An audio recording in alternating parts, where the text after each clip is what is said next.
like a heart attack. Fast, fatal, hard impact. Past painful scars. In fact, I blast tasteful bars and packs. I back up my actions. Fact, don't ask, grab reactions. Jacked attack with every word, then act with class as they hear me snap. I got nothing to lose, cause I fought and felt the bruise. Now I'm not the one confused. Call the shots and they produce. I ain't lost, I'm finally loose. Pick a new silver excuse. I need the views to boost me to a new.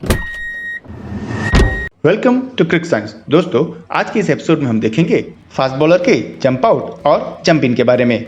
आज के इस episode में हम देखेंगे कि jump out और jump in के लिए कौन सा फैक्टर रिस्पॉन्सिबल है और हम इसे किस तरह से दूर कर सकते हैं। दोस्तों, फास्ट बॉलर कई प्रकार के होते हैं। यहाँ प्रकार से मतलब उनके कदकाठी, रनअप और एक्शन से है।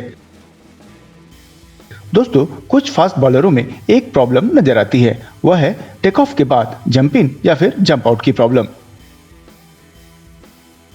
आइए जानें जंप आउट को। जब कोई बॉलर रनअप से आते हुए जंप के लिए टेक ऑफ करता है, वहां से लेकर बैकफुट लैंड होते तक अगर उसके मोमेंटम पाथ में बाहर की ओर बदलाव आता है तो उसे जंप आउट कहते हैं।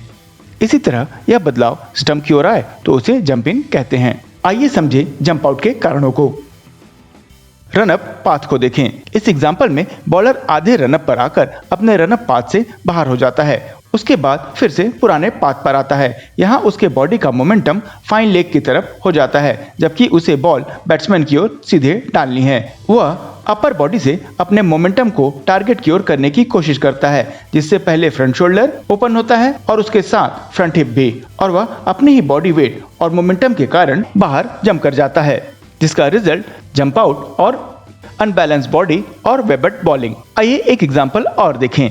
दूसरा एग्जाम्पल भी बड़ा अजीब है। यहाँ बॉलर पहले अंदर की ओर आता है, फिर ज्यादा बाहर की ओर चला जाता है और जिस रफ्तार से वह भाग रहा है वहां से वह चाहकर भी क्रीज के बीच में आकर बॉल नहीं डाल सकता। रिजल्ट फिर वही वेबट बॉलिंग। आइए एक और बढ़िया उदाहरण देखें, इसमें आपको और क्लियर हो जाएगा। इस एग्जाम्पल में दो अलग अलग बॉलर लेते हैं। यहाँ भी दोनों बॉलर अपने रनअप पाथ से अंदर आते नजर आते हैं। जब से पहले बॉलर का टेक ऑफ टो और राइट नी देखें तो वो दोनों फाइन लेग की ओर जा रही है, वहीं फ्रंट शोल्डर साइड ऑन हो चुका है। मतलब यह कि बॉडी का मोमेंटम फाइन लेग की ओर है, पर अगर वह उस ओर जंप करे तो सीधे स्टंप पर चला जाएगा। नतीजा जंप आउट करके गेंदबाज खुद के बॉडी को अलाइन करने की कोशिश करता है। यहाँ तक हम यह समझ चुके हैं कि रनअप का एंगल आपके बॉडी के मोमेंटम को एक सिंगल पाथ में आपके टारगेट की ओर ले जाने में तो मदद करता ही है, साथ ही साथ टेक ऑफ के समय आपके बॉडी को सही पोजीशन में लाकर बैकफुट लैंडिंग तक पूरी तरह अलाइन करने में भी मदद करता है। आइए समझे जंप इन को भी। जंप इन में बॉलर रनअप पाथ पर भागता है और टेक ऑफ के साथ ही वह रनअप पाथ से अंदर की ओर जाकर विकेट के नजदीक बैकफुट लैंड करता है। आइए जंप इन को भी शुरू से समझते हैं। रनअप में यह बॉलर मोस्टली जंप आउट वाले बॉलर के कंपैरिजन में बाहर से ही दौड़ता है। आइए एक और जंप इन बॉलर को देखें। आपने देखा यह बॉलर का रनअप भी पुराने जंप आउट बॉलर के कंपैरिजन में बाहर से ही आता है।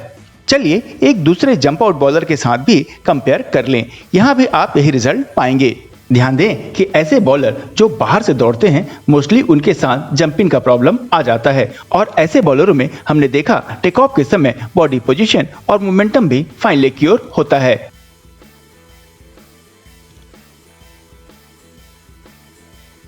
वीडियो में दोनों बॉलर के टेक ऑफ के समय मोमेंटम के डायरेक्शन को चेक कर सकते हैं।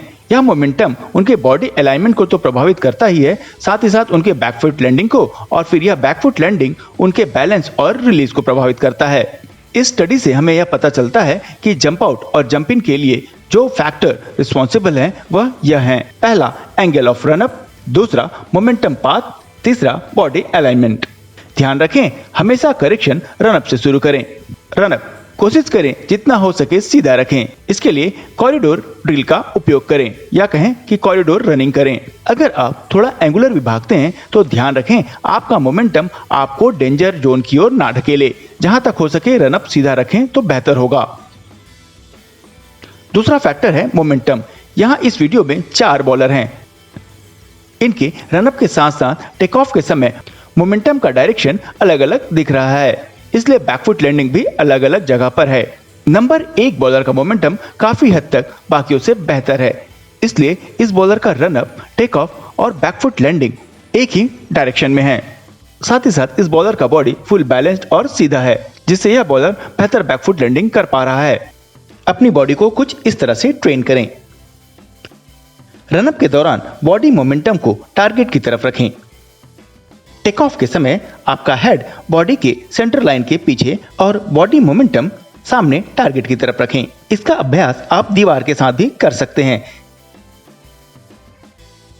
अगर आपको जंपिंग का प्रॉब्लम है तो आप दीवार बॉलिंग आर्म की तरफ रखें और अगर जंप आउट की प्रॉब्लम है तो दीवार अपने नॉन बॉलिंग आर्म की ओर रखें। आप कोन, हडल आदि का भी उपयोग कर अपने बॉडी को ट्रेन कर सकते हैं। ध्यान रखें, पहले बॉडी को ट्रेन करें, समझाएं, फिर इसका नेट में उपयोग करें। ध्यान रखें, bowling all about alignment. Enjoy your cricket. दोस्तों, अगर आपको यह वीडियो पसंद आता है तो कृपया लाइक करें, शेयर करें और इस चैनल पर अगर आप नए हों तो कृपया सब्सक्राइब जरूर करें।